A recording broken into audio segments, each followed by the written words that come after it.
الحمد لله والصلاة والسلام على رسول الله وعلى آله وأصحابه ومن والاه أما بعد السلام عليكم ورحمة الله وبركاته. قال المؤلف رحمه الله تعالى: فالولايات وإن طابت لمن ذاقها فالسم في ذاك العسل نصب المنصب أو هاج لدي وعنائي من مداراة السفل. فالولايات سلطان وإن طابت بيتفتم لمن ذاقها لكم مسوسو بيتفتم فالسم مرزي ያለው في ذاك العسل በዛማር ውስጥ ነው። ላይላዩን ለጊዜው ቢታፈትም ውስጡ ላይ ግን መርዝ አለ። ከጊዜ በኋላ ይገድላል፣ ይጎዳል። ነሰቡል መንሲቢ የስልጣን ድካም አውሃ ጀለዲ ጥንካሬን አደከመው።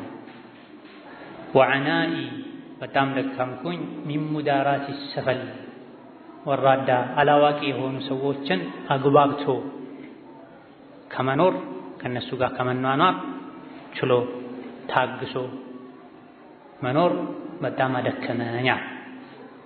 ሸይኹ ረሕመቱላሂ ዐለይህ ባለፉ ተከታታይ ግጥሞች ከስልጣን ጋር የተያያዙ የተለያዩ ምክሮችን መክረዋል። ህዝብም ከመሪው ጋር በምን መልኩ መኗኗር እንዳለበት ገልጸዋል። ጃኒብ ሱልጣን ወሕደር በጥሸሁ ላ ቱዓኒድ መን ኢዛ ቃለ ፈዐል ብለዋል። ስልጣንን የሰው ልጆች ሊፈልጉት ይችላሉ። ከጥቅሙ ግን ጉዳቱ እንደሚያመዝን አያውቁም ለራሳቸው። ከስልጣን ጉዳት አንዱ ፈልዊላያቱ ኢን ጧበት ሊመን ስልጣን ጣበ ደስ ቢልም ቢጣፈጥም ሊመን ዛቀሃ አንዴ ቀምሶ ላየው ሰው ቢያጓጓም ነገር ግን ውስጡ ላይ መርዝ አለ። ፈሱሙ መርዝ ያለው ፊ ዛከል ዐሰል በዛ ማር ውስጥ ነው። ስልጣን እንደ ማር የሚጣፍጣቸው ሰዎች አሉ። ስልጣናቸው ላይ ለመቀጠል ያስራሉ፣ ያሳስራሉ፣ ያስገድላሉ፣ ይዋሻሉ፣ ዲናቸውን ይተዋሉ፣ ከአኽላቅ ይወጣሉ፣ የተለያዩ ነገሮችን ያደርጋሉ። እንደ ማር ስለሚጣፍጣቸው ነው ለጊዜው። ነገር ግን ይህ ማር ውስጡ ላይ መርዝ አለበት። ፈሰሙ ፊ ዛከ አልዐሰል ማር ውስጥ መርዝ እንዳለ ካላወቁ ማር ብቻ መስሏቸው በልተው ኋላ ላይ ክፉኛ ይታመማሉ፣ ሕይወታቸውን ያጣሉ። ባለፈው ሳምንት መጨረሻ ላይ ባየነው ስንኝ ላ ቱሳዊ ለደቱል ሑክሚ ቢማ ዛቀሁል መርኡ ኢዚል መርኡ ኢንዐዘል ብለው ነበር። ማንም የስልጣን ዘመኑ ደስታን ያገኘ ሰው ልጅ ከስልጣኑ ሲነሳ ፍቃዱም ይሁን ተገዶ ሲነሳ የሚሰማው ጸጸት፣ ቁጭት በስልጣን ዘመኑ ባጠፋው ጥፋት ምክንያት የሚሰማው ስጋት በስልጣን ዘመን ካገኘው ደስታ ጋር ሲነጻጸር ከስልጣኑ ሲወርድ ስልጣኑን ሲያጣ የሚደርስበት ሐዘንና ስጋት ይበልጣል ብለው ነበር። እዚህ ደግሞ ስልጣን ምንም እንደ ማር ቢጣፍጥም ውስጡ ላይ መርዝ አለበት።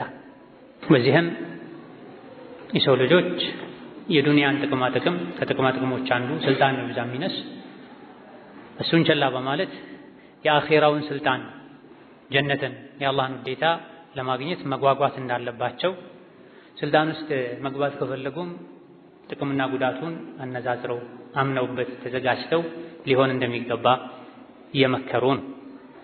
ዊላያ ወይም ስልጣን ዛሂሩሁ ፊህ ረሕመ ወባጢኑሁ ሚን ቂበሊሂ አልዐዛብ ከሚለው አንቀጽ ጋር ይሄዳል ተብሏል። ላዩ ሲታይ ረሕመት፣ እዝነት፣ ደስታ ሊመስል ይችላል።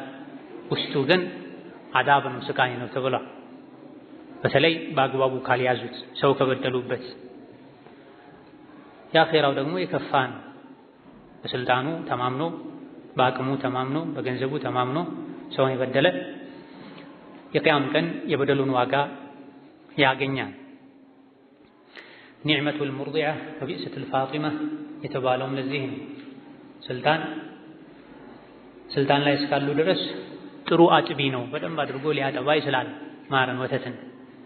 ነገር ግን የሆነ ሰዓት ላይ ይህ ያጠባው የነበረውን ነገር ሲያቋርጥ አቋቋሙ እጅግ በጣም ከባድና አስደንጋጭ ነው ተብሏል። ስንትና ስንት ትልልቅ በታሪክ የሚታወቁ ባለስልጣናት ሀያላን የሚባሉ መጨረሻቸው እጅግ በጣም በሚያሳዝን መልኩ ተጠናቋል። ከድሮ ጀምሮ ከሁለተኛው ክፍለ ዘመን ጀምሮ ከሶስተኛው ክፍለ ዘመን ጀምሮ በእስላም ታሪክ በዓለም የሚታወቁ ሰዎች አሉ። ትልልቅ የሚባሉ በዘመኑ ሀያላን መንግስታትን ሁሉ ያስፈሩ የነበሩ መጨረሻ ግን እንደ እንስሳ አካላቸው ተቆራርጦ የተገደሉ አሉ። ታስረው እስር ቤት የሞቱ አሉ። ባለፈው እንደነገርኳችሁ አይናቸው በስለት ተወግቶ ወጥቶ መንገድ ላይ ሰው የሚመራቸውን እየጠበቁ ዳቦ እየጠየቁ ህይወታቸውን ያሳለፉ ተገኝተዋል። በጊዜው የነበሩ የቻይና ንጉሶች፣ የህንድ ንጉሶች ሲፈሯቸው የነበሩ መሪዎች ነበሩ። ነገር ግን የዊላያ ጊዜያቸው ሲያልቅ መጨረሻ ላይ ዱንያ ፊታቸውን ስታዞርባቸው ታስረው የሚያስፈታቸው ሁሉ አጥተዋል። ምግብ የሚያቀበላቸው ሁሉ አጥተዋል። የዱንያ ሐል ይህ ነውና ማንም በዱንያ ሊታለል አይገባውም። ዳሩን መታማ አضحከት የውመን ፊ የውሚሃ አብከት ገደን ተበላሃ ሚን ዳሪ ተብሏል። ዛሬ ብታስደስት ነገ ምታሳዝን ምታስከፋ፣ ዛሬ ብታስቅ ነገ በእጥፍ ምታስለቅስ ሀገር ናት።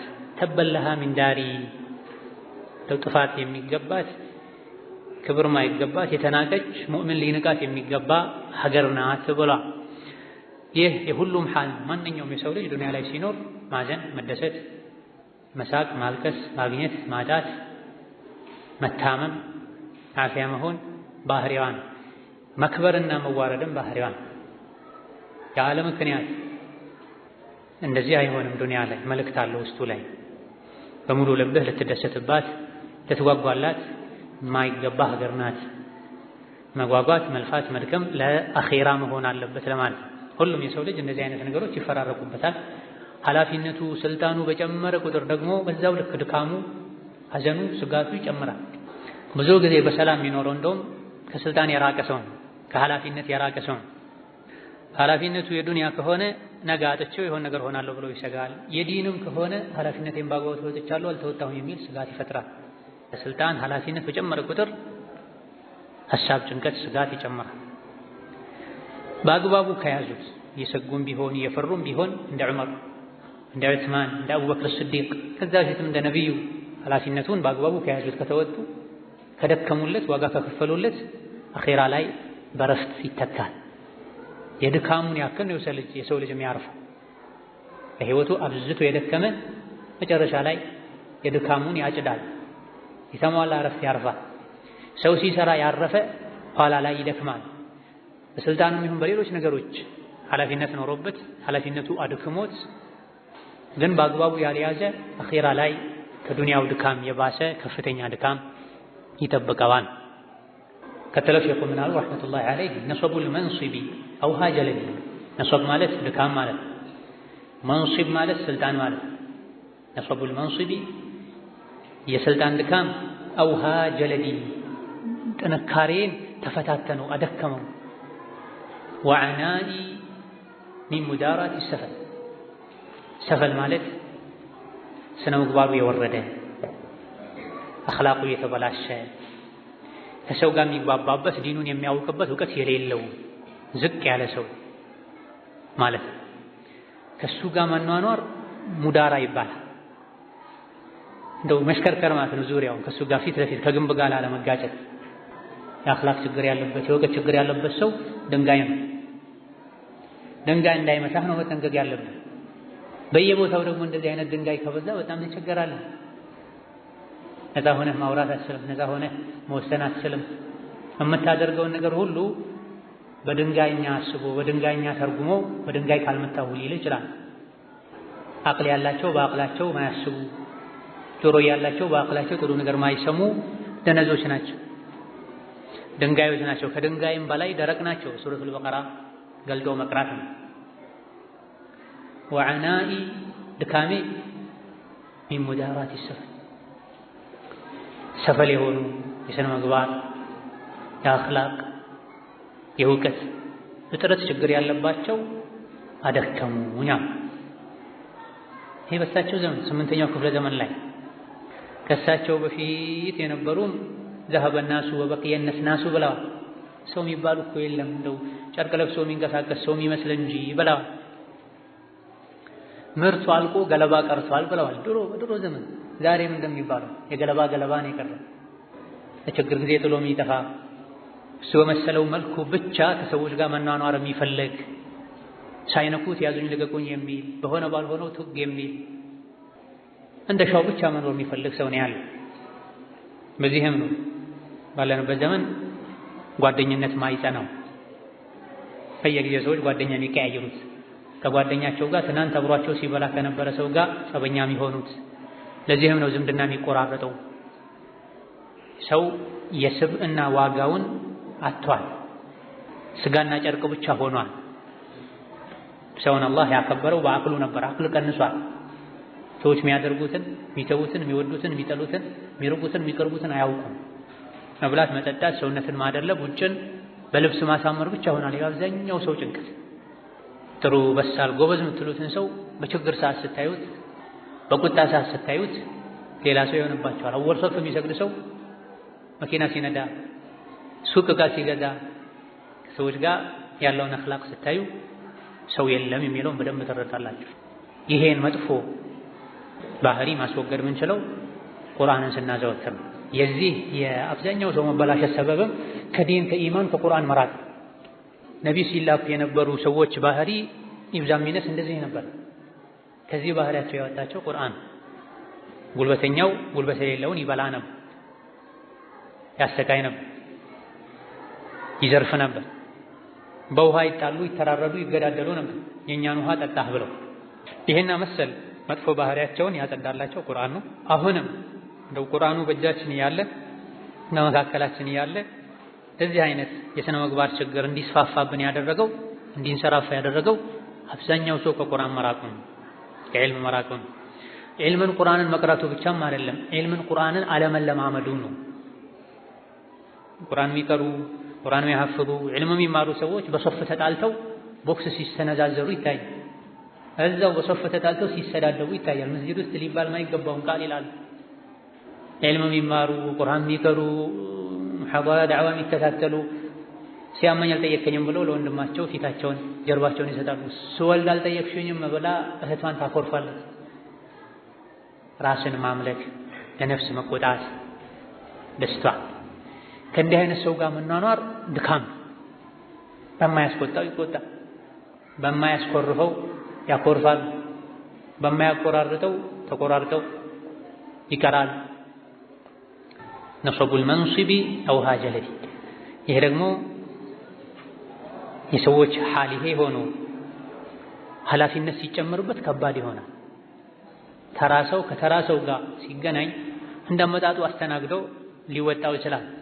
ነገር ግን ኃላፊነት ያለበት ሰው ሁሉንም ወደ ቀጥተኛው መንገድ መምራት፣ ሁሉንም መምከር፣ ሁሉንም ማስተካከል ትዕግስት ይጠይቃል፣ ዋጋ ያስከፍላል። ወዐናኢ ሚን ሙዳራቲ ሰፈል። የስልጣኑ ኃላፊነት እንዳለ ሆኖ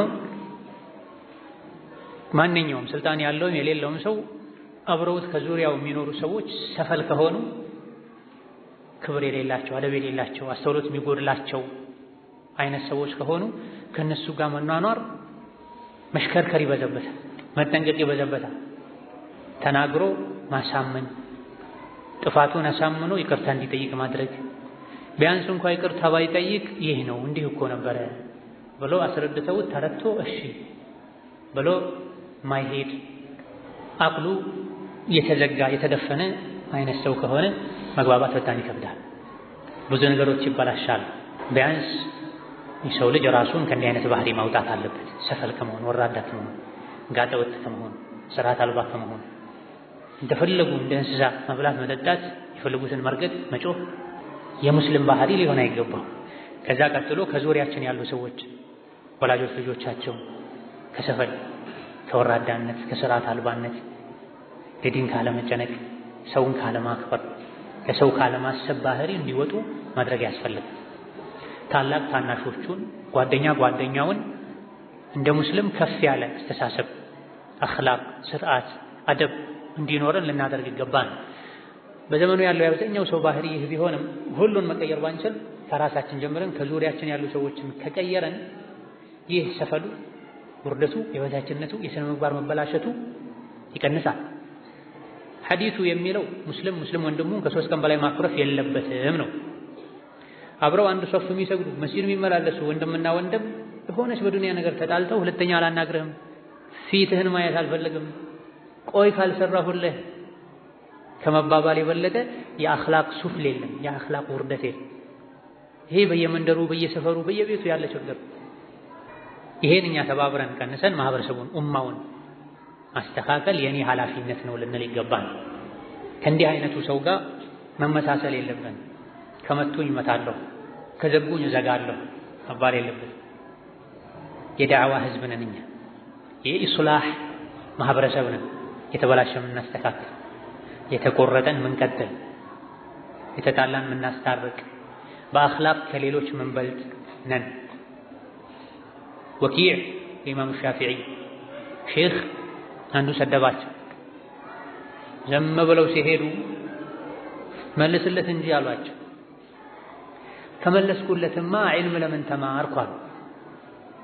አዳው እሱ ጅል ሆኖ ሰፈል ሆኖ ወራዳ ሆኖ ጋጠወጥ ሆኖ ስርዓት አልባ ሆኖ ስለሰደበኝ እኔም ወደሱ ሙስተዋ ደረጃ ወርጄ ከሰደብኩት ለምን ተማርኩ ዒልም አሉ። ታዲያ ለምንድን ነው መስጂድ የምንመጣው እኛ? የመስጂድ ሰው ባህሪ ካልተላበስ ለምንድን ነው ዳዕዋ የምናደምጠው? ዒልም የምንማረው? የተቀዳ ትምህርት የምናደምጠው? ማስታወሻ የምንይዘው ካልተቀየርንበት? የዒልም ሰው ካልሆነ፣ የዓመል ሰው ካልሆነ፣ የሥነ ምግባር ሰው ካልሆነ መማሩ ምንድን ነው ጥቅም? እኚህ ሼኽ ረሕመቱላሂ ዐለይህ ሰፈሎችን መኗኗር አደከመኝ ያሉን። ግድ የለሽ ሰው አይደክም። የሰደበውን ይሰድባል፣ የደበደበውን ይደበድባል፣ ያስቀየመውን ትቶት ይሄዳል፣ ይርቃል። ችግር አይፈልግም። ሙእምን ይቸገራል፣ ለማስተካከል ሌሎችን ለመግራት ይቸገራል። ለዚህ ነው ነብዩ ሰለላሁ ዐለይሂ ወሰለም ከሰዎች ጋር ተቀላቅሎ እየኖረ የሚያደርሱበትን አዛ የሚችል ሰው የሰዎችን አዛ አልችልም ብሎ ገለል ብሎ ከሚኖር ሰው ይሻላል ያሉት። አጎቴ ቤት ሲሄድም ጭቅጭቅ ነው፣ ችግር ነው። አክስቴ ቤት ሲሄድም እንደዚሁ፣ ወንድሞቼ ቤትም እንደዚሁ፣ አያቴ ቤትም እንደዚሁ፣ ጓደኛዬም ጋር እንደዚሁ።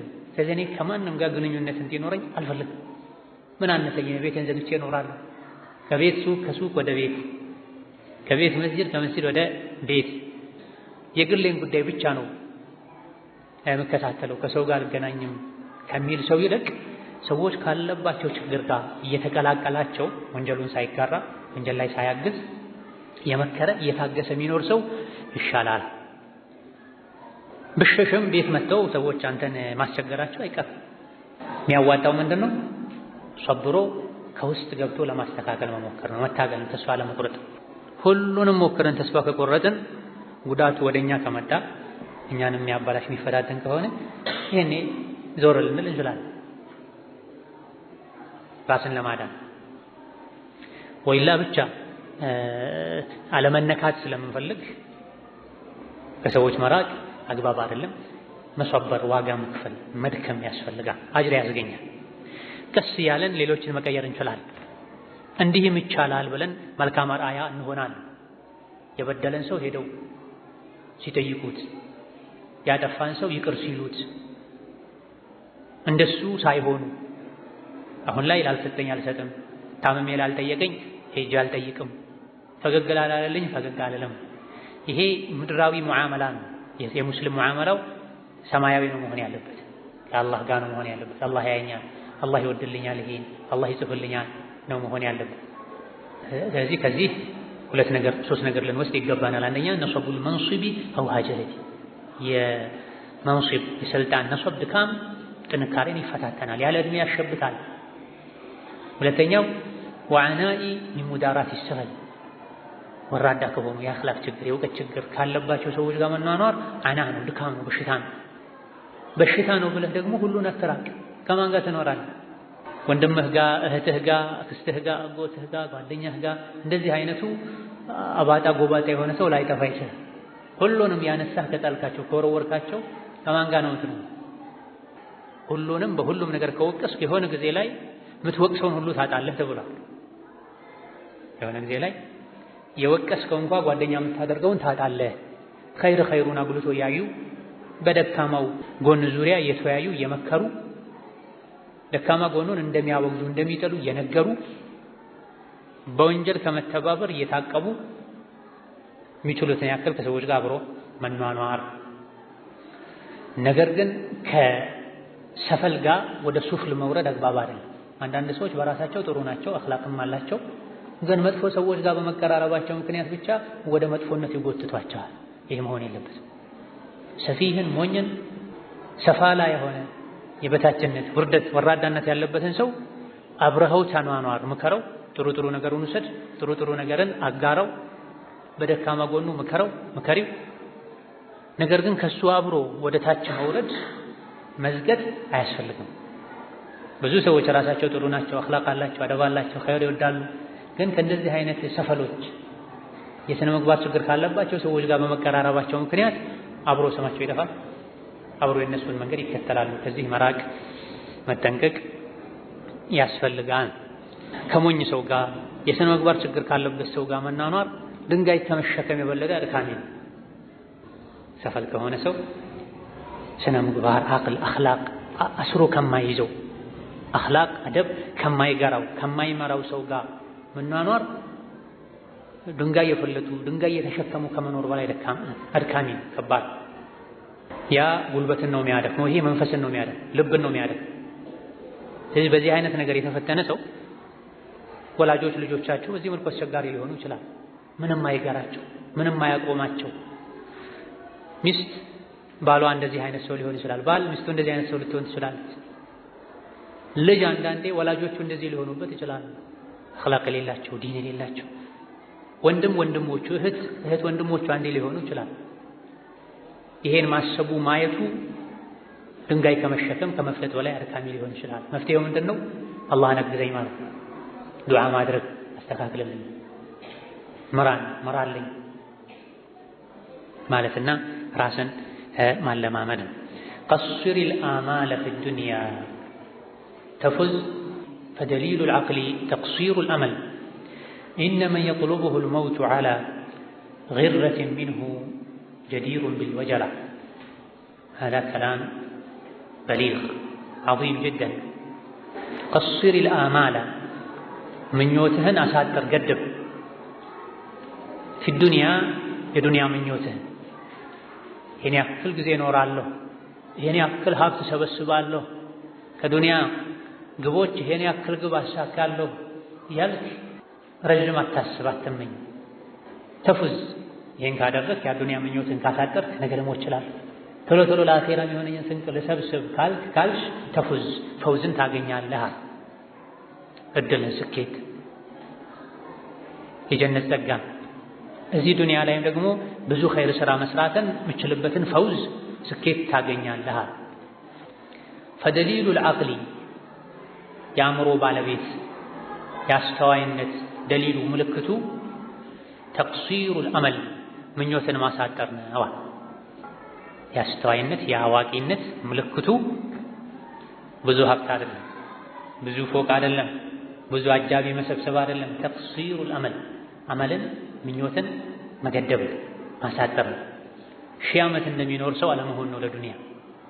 ኢነ መን የጥሉቡሁ ልመውቱ ሞት የሚፈልገው ሰው ሊወስደው እየተከታተለው ያለ ሰው ዐላ ግረቲን ሚንሁ እሱ በተዘናጋበት ሰዓት ሳያስብ ሳይዘጋጅ በድንገት ሞት መጥቶ ሊወስደው የሚችል የሆነ ሰው ጀዲሩን ይገባዋል፣ ቢልወጀሊ መፍራት ይገባዋል፣ መስጋት ይገባዋል። መቼ የት ሞት መጥቶ እንደሚወስደው የማያውቅ ሰው ሊዝናና በሙሉ ልቡ ሊደሰት በወንጀል ሊዘፈቅ አይገባም። ሁሌ ወጀል፣ ስጋት፣ ፍርሃት ሊሰማ ይገባል። ለመልካም ስራም ያነሳሳ ከወንጀል የሚያርቅ እንጂ እንደዚሁ እጀታጥፎ ቆዝሞ ለመቀመጥ የሚዳርግ ማለት አይደለም። ይሄ ተስፋ ወደ መቁረጥ ይወስዳል። ሼኹ ረሒመሁላህ ተዓላ ባለፉት ግጥሞች የተለያዩ እኩይ ተግባሮችን አውግዘዋል። መሰሰትን፣ ማባከንን፣ ሐሜትን፣ መጥፎ ጓደኝነትን፣ መጥፎ ጉርብትናን ወከዛልክ ለስልጣን መጓጓትን መሰል ነገሮችን ካስተነቀቁ በኋላ ለነዚህና መሰል እኩይ ምግባሮች፣ መጥፎ ስነ ምግባሮች ሰበብ የሚሆነው ምክንያት የሚሆነው ጡሉል አመል ነው ማለታቸው። ምኞትን ማስፋት ማርዘም። ረጅም ጊዜ እኖራለሁ ዱንያ ላይ እንደፈለኩ ረጅም ጊዜ ለመኖር ደግሞ እንዲህ ማድረግ ያስፈልገኛል ያሉ ሸር ማሰብ። አሊያ ደግሞ ብዙ ነገር የሚያጠፉት ነገ ከነገ ወዲያ አስተካክላለሁ ያሉ ነው። እስከ ነገ መኖር አለመኖራቸውን በምን ያውቃሉ ሰዎች? ኪታብ የት አለ? ደፍተር የት አለ? ያልደረሰው ተማሪ የለም እስከ ዛሬ። አምጣው እሱን መፋቂያ ያዘውን ልጅ እና እዚህ ጋር ቁጭ በለን ያጠገው። ትምህርታችን ሊጠናቀቅ 2 ሳምንት ነው የቀረው። ተቅሪበን 8 ሳምንቶችን ሙሉ እየተወቃቀሰን ማለፍ የለብንም። ድንጋይ እንኳን ሲፈልጡት ይፈለጣል፣ ሲቆርጡት ይቆረጣል። ሰው ከመሆናችን ደምና ስጋ ከመሆናችን አይምሮ፣ ጆሮ፣ ልብ የተሰጠን ከመሆናችን ጋር ለምን ጆሮ ልብ እንደሌለው ፍጡር እንደምንሆን አላውቅም። ሐቂቃ ብዙዎቻችሁ አቀማመጣችሁ የዒልም አቀማመጥ አይደለም። ማስቲካ እያኘካችሁ ነው የምትቀመጡት።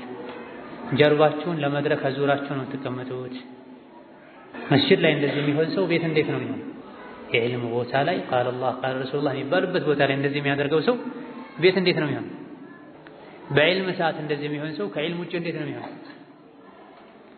2 ወር ሙሉ ሲመከር ሲገሰጽ ቁርአን ሲነገረው ሐዲስ ሲነገረው ትንሽ ወደፊት ራመድ የማይል ሰው ካለበት ጭቃ ለመውጣት የማይሞክር ሰው ሐሉ ምንድን ነው? እዛ ከራሳችሁ ጋር ተነጋገሩ። የአስተማሪዎችን ምክር በጆሮ መስማት ብቻ ሳይሆን የልብ አይናችሁን ገልጣችሁት ራሳችሁን እዩ። ሕፃን የለም እዚህ ውስጥ ትንንሽ ልጆች ያለው የምስተወላወል ተማሪ ሆኑ፣ ግን እንደ ሙስሊም ቁርአን ያከተመ በሙሉ ትልቅ 9-10 ዓመት የሞላው በሙሉ ትልቅ፣ በአላህ ያመነ በረሱል ያመነ በሙሉ ትልቅ። እና አብዱላህ ኢብኑ አባስ፣ አቡ ሰዒድ አልኹድሪ፣ ሐሰንና ሁሰይን ታሪካቸውን ስሙ። ልጆች ናቸው፣ ሕፃኖች ናቸው። ነገር ግን ከልጅነት ጀምሮ የአዋቂ ሥራ ነበር የሚሰሩት። አሁን ላይ ግን 17-18 ዓመት ልጅ እንደ ሕፃን ሲያደርገው እርሳሱን ሲጠባ እርሳሱን መቅረጫ ይዞ ያነጠረ ሲጫወት መቀመጫውን ወደኛ ዞሮ ቁጭ ብሎ ፊቱን ወደ በር አድርጎ ሲቀመጥ ያየን ማሃዳ። እንደዚህ አይነት ስርዓት አልባነት ከሙስሊም ጋር አይሄድም። አደብ ተማሩ፣ ስርዓት ተማሩ፣ መስጂድን አክብሩ፣ ዒልምን አክብሩ። ነገ ይቆጫችኋል፣ ነገ ይጸጽታችኋል። አብዛኞቻችሁ እያወቃችሁ ነው የምታጠፉት። ልባችሁ ያውቃል፣ እየሰማችሁ ነው የምታጠፉት። ግዴለሽነት፣ ለዲን አለመጨነቅ፣ አውቆ እንደ ሕፃን መሆን ነው ያጠቃችሁ ያለው። በተቃራኒው ከእናንተ በእጥፍ እንዲህ ከሚያስቸግሩ ከአንዳንድ ልጆች በእጥፍ እድሜያቸው የሚያንስ ደፍተራቸውን ይዘው እስክርቢቷቸውን ይዘው አይናቸውን አስተማሪ ላይ ተክለው እየተማሩ ነው። أصلح الله الجميع أصلح الله الجميع أصلح الله الجميع قصر الآمال في الدنيا تفز ምኞትን ገድብ አሳጥር። ዱንያ ውስጥ ከዱንያ ጋር የተያዘ ምኞትህን ተፉዝ። ይሄን ካደረግ ፈውዝን ታገኛለህ። ፈውዝ ማለት እድል ስኬት ማለት ነው። ፈውዝና ዒዝ በምኞት አይገኝም፣ በስራ ነው የሚገኝ። ለስራ ደግሞ የሚያበቃው ምኞትን ማሳጠር፣ ነገ ከነገ ወዲያ የዛሬ ዓመት የዛሬ 2 ዓመት አለማለት፣ የዛሬን ዛሬ መስራት። በምኞት በተስፋ ዒዝና ፈውዝን አታገኝ። ዒዝ የበላይነት፣ ፈውዝ ስኬት ማለት ከሱል አትሁን። ዛሬ ነገ እያለ እንደ ኤሊ የሚንቀራፈፍ ሰው አትሁን። ለኸይር ወላ ተቁል ለው እንዲህ ባደርግ ኖሮ እንዲህ ይሆን ነበር፣ እንዲህ ባላደርግ እንዲህ አይሆንም ነበር አትበል። ዛሬን ኑር፣ አሁንን ኑር። ወደ ለውጥ ገስግስ። በራበህ ቁጥር ወደ ምግብ ቤት እንደምትሮጠው ወደ ማዕድ ቤት እንደምትሮጪው የኸይርን በር ባገኛቸው ቁጥር ዛሬ ሳይዘጋብኝ በፊት ልግባ፣ በዚህ ነው ይሄን ኸይር ሊያዘው የኔ ላድርገው በል። እዚህ ፈውዝ የሚገኘው በተቅሲር አለማን ለነገ ለሳምንት ያልክ ካሳደርክ ብዙ ሳምንቶች ያልፋሉ ምንም ሳይደረግ። ያስፈልገኛል ይሄ ነገር ዛሬ ነው መጀመሪያ ያለብኝ። ይሄ ነገር መጥፎ ነው አያዋጣኝም ይጎዳኛል ዛሬ ነው መጥፎ ያለብኝ። የሚተውን ነገር ለነገ ከዛሬ ሳምንት አትበይ። የሚደረግን ኸይር መልካም ነገር ለነገ ለከነገ ወዲያ ለከሰዓት አትበል። ነገ ሲመጣ እኛ የት እንደምንሆን አናውቅ። ከሰዓት ሲደርስ እኛ ምን ላይ እንደምንሆን ማናችንም አናውቅም። ለዚህ ደግሞ የሚረዳን ምኞትን ለማሳጠር ረጅም ጊዜ አይኖረኝም፣ ቶሎ ልሽቀዳደም፣ መቼ እንደምሞት አላውቅም፣ አሁን ላይ ባለኝ ጉልበት ሁሉ አሟጥጬ ኸይር ልስራ፣ ነገ ምን እንደሚገጥመኝ አላውቅም፣ ወይም ሞት ወይም አቅም ማጣት ሊኖር ይችላል፣ እድሉ ማለፍ ሊኖር ይችላል። አሁን ግን እድሉም አለኝ አቅሙም አለኝ፣ ከኔ የሚጠበቀው መወሰን መስራት ብቻ ነው። እንዲህ እንድንልና ነገሮችን አርቆ አስቦ ነገ ደርሱበታለሁ ከማለት እንድንወጣ የሚረዳን ተቅሲሩል አመል፣ ተስፋን ምኞትን ማሳጠር መገደብ ነው። ለዚህ ደግሞ የሚረዳን ኸይርን ለነገ እንዳንል ዱንያ ላይ ረጅም ጊዜ እኖራለሁ የሚል ምኞት ከውስጣችን እንዳይኖር የሚያግዘን አቅል ነው። ከደሊሉል አቅሊ የአንድ ሰው የአዋቂነቱ የአስተዋይነቱ ምልክት ተቅሲሩል አመሊ ተስፋን ማሳጠር ነው፣ ምኞትን መገደብ ነው። ብዙ ሰዎች ወደ ዲን ጠለቅ ብለው መግባት ዲንን መከተል መተግበር የፈለጉ ከዲን ወደ ኋላ ይላሉ፣ ብዙ ነገር ያጎድላሉ፣ ከወንጀል ጭቃ ከመውጣት ወደ ኋላ ይላሉ፣ የመልካም ስራ ደረጃ ላይ መውጣትን ለነገ ብለው ያሳድራሉ። ነገን እንደማይደርሱ ስላላወቁ ነው፣ ስላልተረዱ የአቅል ማነስ።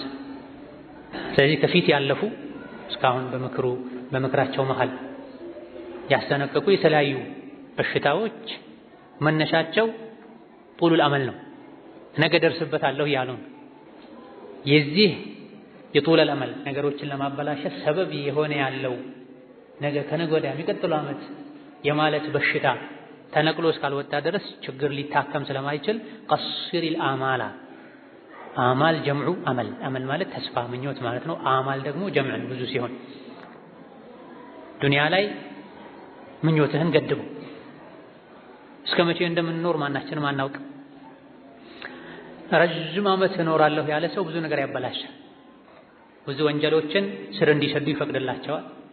ሳገባ፣ ስወልድ፣ ስመረቅ፣ ስራ ሲይዝ፣ የራሴን ኑሮ መምራት ስጀምር፣ ወደ ውጭ ሀገር ስሰደድ እያሉ ሰዎች ይደረድራሉ። ለመስተካከል ቅድመ ሁኔታ ያስቀምጣል። እዛ እንደምደርስ በምናወቅሽ ወጣትነቴን ስጨርስ እያሉ የተለያዩ ዲን ማይፈቅዳቸው ነገሮችን የሚያደርጉ ዲን የሚያዛቸው ነገሮችን ከማድረግ ወደ ኋላ የሚሉ ሰዎች አሉ። ለምን ዛሬ አታደርግም? ወጣትነቴን ስጨርስ አደርጋለሁ። ሒጃብ ለምን አታደርግም? ትምህርት ስጨርስ ሳገባ አደርጋለሁ። ስመረቅ ስራ ሲይዝ ይላል። ስራ ይዘው ደግሞ የተወሰነ ካፒታል ሳስቀምጥ ይላል። የተወሰነ ካፒታል ካስቀምጡ በኋላ የራሴን የሆነ ድርጅት ስከፍትላል። ከከፈቱ ከያዙ በኋላ አያልቅም ይሉት ነው። በዚህ መሃል መለከል መውት ይመጣል። እዚህ ለመድረስ ምን ዋስትና አለህ? ከስንት አንዱ አቅዶ ሊደርስ ይችላል። ነገር ግን ብዙ ነገር አበላሽቶ ነው፣ ብዙ ኸይርም አልፎት ነው። ከ15 ከ16 ዓመቱ ጀምሮ ዲን ላይ ቀጥ ማለት እየቻለ ቀጥ ብሎ ብዙ ጀነት ላይ ኸይሮችን ማግኘት ደረጃዎችን ማዘጋጀት እየቻለ እስከ 30 እስከ 40 ፈንጥዞ እንደፈለገ ሆኖ ከ40 በኋላ ዲን የጀመረ ሰው በ60 ቢሞት አኼራ ላይ የሚያገኘው የ20 ዓመት ልፋት ውጤት። ሐቅን ዲንን ኸይርን ካወቀበት ሰዓት ጀምሮ ግን ያለፈውን ኩተቱን አራግፎ የኸይር መንገድን ቢጀምር የ40 የ50 የ60 ዓመት መልካም ስራ አጅር ያገኛል ማለት። በዚህ መሃል መሞት አለ። ያለሁበት መንገድ ልክ አይደለም፣ ከጊዜ በኋላ አስተካከላለሁ፣ ራሴን አጸዳለሁ፣ ፎርማት አደርጋለሁ ይላል። ግን ሳያደርግ ሞት መጥቶ ይወስደዋል እስከነ ቆሻሻው። ጀሃነም ፎርማት ታደርገዋለች፣ ማያልቅ ፎርማት። እንደው አንዳንዴ ለዚህ የሚያበቃ ነገር ላይኖር ይችላል። ነገር ግን ብዙ ገፍላዎች አሉበት። ሱና ሶላት በአግባቡ ማይሰግድ፣ ሱና ጾም ማይጾም፣ ብዙ ኸይሮች የሚጎድሉት ሰው አለ። ለምንድን ነው ሙሉ ማትሆነው? የምችለውን ኸይር ለምን አሰራም ለምን አሰሪም ሲባሉ ከተወሰነ ጊዜ በኋላ እቅድ አለኝ ይላል። የ5 ዓመት እቅድ፣ የ10 ዓመት እቅድ። ይህ ገፍላ ቀስ ያለ ወደ ወንጀል ይወስዳቸዋል። ኸይር ስራ መልካም ስራ አጥር ነው ወደ ወንጀል እንዳንሄድ። የመልካም ስራን አጥር ከዙሪያው ያላጠረ ሰው ኢማኑ የደከመ ሰው ትንንሽ ወንጀሎችን ይዳፈራል። ከትንንሽ ወደ ከባድ ወንጀሎች ያደጋል። ለዚህ የሚያበቃው ምንድነው? አመል ነው። ነገ ተውበታለሁ ከነገ ወዲያ ተውበታለሁ ማለት ነው። ዱንያ ላይ ተስፋው ሰፊ የሆነ ሰው በዱንያ ይታለል፣ ወደሷ ይዘነበላል፣ ወጥመዷ ውስጥ ይገባል። ካሁን ቀደም ብዙ አቅም ስልጣን የነበራቸው ሰዎች የመጥፊያቸው ሰበብም ይሄ ነው። ለዱንያ ብለው ሰው ገድለዋል፣ ለዱንያ ብለው ሰው ተጣልተዋል፣ ዲንን ትተዋል፣ ዘካን ከልክለዋል፣ ዝምድናን ቆርጠዋል፣ እንደሻቸው ሆነዋል። ነገር ግን በዚህ መልኩ ተበላሽተው ያካበቱት ነገር ሞት ሲመጣ አልጠቀማቸው፣ ሂዳያን አልለወጠላቸው።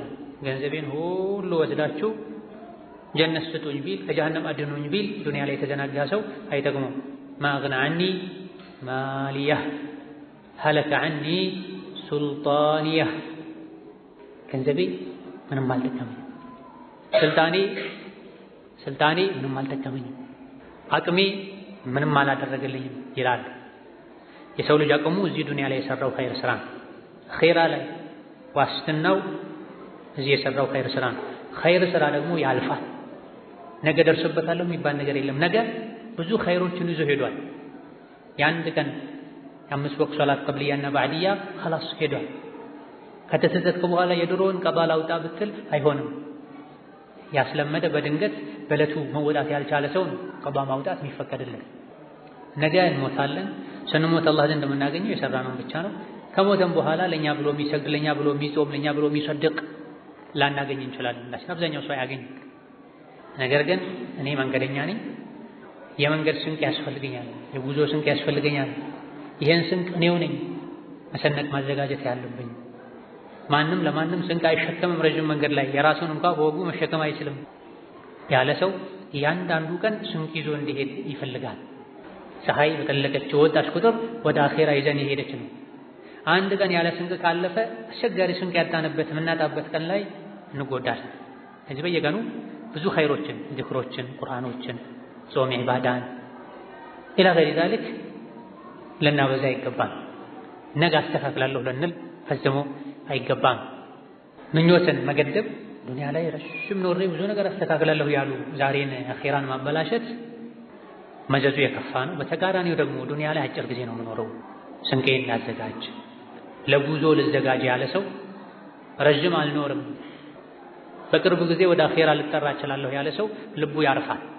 ምክንያቱም ብዙ አያጠፋም፣ ጥንቁቅ ይሆናል። በተኛሁበት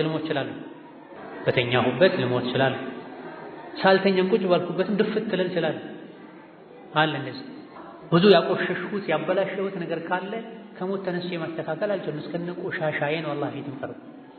እንዴት ነው የሰው ልጅ የሰው ገንዘብ ዘርፎ ሳይመለስ ስልኩ ላይ ኮምፒውተሩ ላይ የሀገር ቆሻሻ ከምሮ ተውብቶ አጥድቶ አላህን ይቅርታ ሳይጠይቅ ሰውን ሰድቦ ስሙን አጥፍቶ ሳያስተካክል ሐቁን ሳያወጣ እንዴት ቆሾ አንድ ቀን ተኝቶ እንቅልፍ ይወስደዋል? በተኙበት ሞት ሊመጣ የሚችል ከመሆኑ በወጡበት ሳይገቡ ሬሳ ሊገባ የሚችል ከመሆኑ ጋር ይሄ ብቻ ይበቃል። አቅል ላለው ሰው ከወንጀል ለመጠንቀቅ ይሄ ብቻ ይበቃል። ውርደትን አላህ ዘንድ መዋረድ ለሚፈራ ሰው ይበቃል። በየጊዜው ቆሻሻ ፊልም የከፈቱ የሚያዩ ሰዎች አሉ። ገንዘብ ከፍለው ስልካቸው ላይ ኮምፒውተራቸው ላይ ቆሻሻ ፊልም የሚያስኑ ሰዎች አሉ። ቆሻሻ ነገር ለማየት ለማድረግ ሱቅ ሄደው ካርድ ገዝተው የሚያመጡ ሰዎች አሉ። ስልካቸው ላይ የሀገር አላህ የሚጠላውን ነገር ጭነው ይዘው የሚሄዱ ሰዎች አሉ። ስልኩ ነገ አላህ ፊት ይመሰክራል። ኮምፒውተሩ ነገ አላህ ፊት ይመሰክራል። ተቅሲር አልአመል ቢኖር እኔ ነገ ልሞት እችላለሁ፣ አሁን ከደቂቃ በኋላ ልሞት እችላለሁ፣ ይሄ ቆሻሻ መብሮኝ ነው የሚሞተው የሚል ሰው እንቅልፍ አይወስደው። ያበላሸውን ነገር እስኪያስተካክል ድረስ ይጨንቀዋል። አስተካክሎም አላህ ይቅር ባይለኝ ብሎ ይጨነቃል። የሚያብስበት የሚሰርዝበት ኸይር ስራ ያበዛል። ስራ መበላሽቶ ከመጥፎ ባህሪ ጋር ከመጥፎ ስራ ጋር ምኞትንም አስረዝመው በሞትም አምናለሁ ብሎ እንዴት ይሆናል? አይሆንም። እዛ የዱንያ ምኞቱን ንያውን ውስን ያደረገ ሰው የገደበ ሰው ሙርታህ ሆኖ መኖር ይችላል። የሰው ሐቅ አይነካ፣ የአላህን ሐቅ አይነካ፣ አይቆሽ፣ ራሱን አስተካክሎ ቁጭ ይላል። መለከል ሞት ሲመጣ ምናልባትም እንኳን ደህና መጣህ ናፍቀኸኝ ነበር ዱንያ ልክማኝ ነበር ብሎ ይሄዳል። ብዙ ቆሻሻ ያለበት ሰው እባክህ መለከል ሞት 10 ደቂቃ ስንቱን ደብድቤያለሁ ይቅርታ አልጠየኩም፣ ስንቱን ሰድቤያለሁ አፎታ አልጠየኩም፣ ስንቱን ስሙን አጥፍቻለሁ ሐቁን አልተናገርኩም አላስተካከልኩም፣ ብዙ ማስተካከለው ነገር አለ ብሎ ይለምናል። አይሆንም። አላህ እድል አይሰጥም። እዚህ ረጅም ጊዜ እኖራለሁ የሚል ሰው ብዙ እንዲጨናነቅ የሚያደርገውን ነገር ያደርጋል። ምኞት ውስን ሲሆን ግን ዛሬ 5 ወቅት ሶላቴን በአግባቡ መስገድ አለብኝ፣ የዕለት ግዴታዬን በአግባቡ መውጣት አለብኝ፣ ይሄን አድርጌ ከሞትኩ አይከፋኝም። የሰው ልጅ የሚጠየቀው በየዕለቱ ግዴታው ነው። ያለፈውን በተውበት አስተካክያለሁ ተውብቻለሁ። አላህ የወፈቀው ሰው ከድሮም ጀምሮ አመጣጤ ጥሩ ነው፣ አይ መጥፎም ከነበረ ከእንግዲህ ራሴን ቀይሬያለሁ፣ የዛሬን በኸይር አሳልፌያለሁ፣ ለነገ ራሴን ለኸይር አዘጋጅቻለሁ የሚል ሰው ሙርታህ ሆኖ ይኖራል። ወከዛልክ ልቡ ሁሌ አኼራን ያስባል። ነገር ግን አብዛኞቹ የሰው ልጆች ምንም አይሞቱ ይመስላቸዋል። የወዱ አሐዱሁም ለው ዩዐመሩ አልፈ ሰና፣ እንደው አንዳንዶቹ 1000 ዓመት በኖርኩ ይላሉ። ምን ለማድረግ ነው? ጂሃድ ለማድረግ፣ ዒልምን ለማስፋፋት፣ ሰውን ለመርዳት ቢሆን እንኳን አንድ ኸይር ነው። ነገር ግን ለመብላት፣ ለመጠጣት፣ ለመፈንጠዝ፣ ዱንያን ለመሰብሰብ፣ አምባገነን ለመሆን ይህ ትልቅ ገለጥ። ለመብላት ለመጠጣት መኖርን መመኘት ከእንስሳማ ይሻል ምኞትም። እኔ ከሞትኩ ሰርዶ አይብቀል አለ ያህያ ይባላል። ሀከዛ ሰርዶ ሊግጡ የዱንያን ሰርዶ ሊግጡ የዱንያን ሐላዋ ሊመጡ ብቻ መኖር የሚፈልጉ ሰዎች አሉ። 1000 ዓመት ቢኖሩ ደስ ይላቸው። በተቃራኒው ደግሞ የኸይር ፍላጎታቸው የበዛ ዱንያ ላይ ለምን እንደሚኖሩ የሚያውቋል። የሚኖሩነትን ነገር ካጡ ዛሬ ብሞት ደስ ይለኛል ይላል። ከሰሓቦች መሃል አንዱ አቡ ዘር ረዲየላሁ ዐንሁ አርዳህ አቡ ደርዳ ጌታዬ ሆይ ዱንያ ላይ 3 ነገሮች ባይኖሩ መኖር እንደማልፈልግ ታውቃለህ ብለዋል። ዱንያ ላይ እንድኖር የሚያደርጉኝ 3 ነገሮች ናቸው። እነዚህ 3 ነገሮች ባይኖሩ ዱንያ ላይ መኖር እንደማልፈልግ እንደማልመኝ ታውቃለህ። አንደኛ ሌሊት የተነሱ መስገድ፣ ሁለተኛ በሙቀትና በጠራራ ፀሐይ ቀናቶች መጾም፣ ሶስተኛ ዒልም ያለበት ቦታ ላይ ሄዶ ተንበርክኮ መማር። እነዚህ 3 ነገሮች ባይኖሩ ዱንያ ላይ መኖር አልፈልግም ብላ። የሙእምን ምኞት ይሄ ነው። ኸይር መልካም ስራ፣ ብዙ ሶላት ልሰግድ፣ ብዙ ጾም ልጾም፣ ደጋግሜ ቁርአን ላኸትም፣ ብዙ የተቸገረን ሰው ልረዳ፣ ብዙ መስጂድ ልገነባ፣ ብዙ ሰው ቁርአን ላስቀራ ልኑር ቢል አንድ ሰው ኸይርም ኢኽላሱን አላህ ከወፈቀው ምኞቱን መኖር ከቻለ። ነገር ግን ያበላሹ የተበላሹ ለመኖር ረጅም ጊዜ እኖራለሁ ብሎ መነየት ሞኝነት ነው። ሸረኛ መኖር ለሱ ጉዳት፣ ወንጀል የሚሰራ ሸር የሚሰራ ሰው መኖር ለሱ ጉዳት። የገባው ሰው የነቃ ሰው የዱንያ ምንነት ያወቀ ሰው ለሱ በጣም የሚባክን ሰዓት የእንቅልፍ ሰዓት። ሸረኛ ወንጀለኛ ለሱ ምርጥ የሚባለው አላህ ዘንድ ጥሩ ሰዓቱ እንቅልፍ ነው።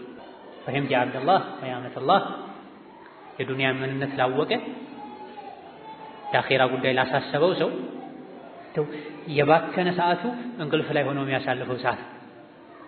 በተቃራኒው ሙጅሪም ሸረኛ ፋሲቅ ፋጅር የሆነ ሰው ለሱ አላህ ዘንድ ጥሩ ተብሎ የሚመዘገብለት ሰዓት የቱ ሰዓት ነው? የእንቅልፍ ሰዓት። ሸረኛ የሆነ ሰው ወንጀለኛ የሆነ ሰው እንደው ለሱ ጥሩ ሰዓት የሚባለው የእንቅልፍ ሰዓት ነው የተባለው በዛ ሰዓት ወንጀል ስለማይሰራ።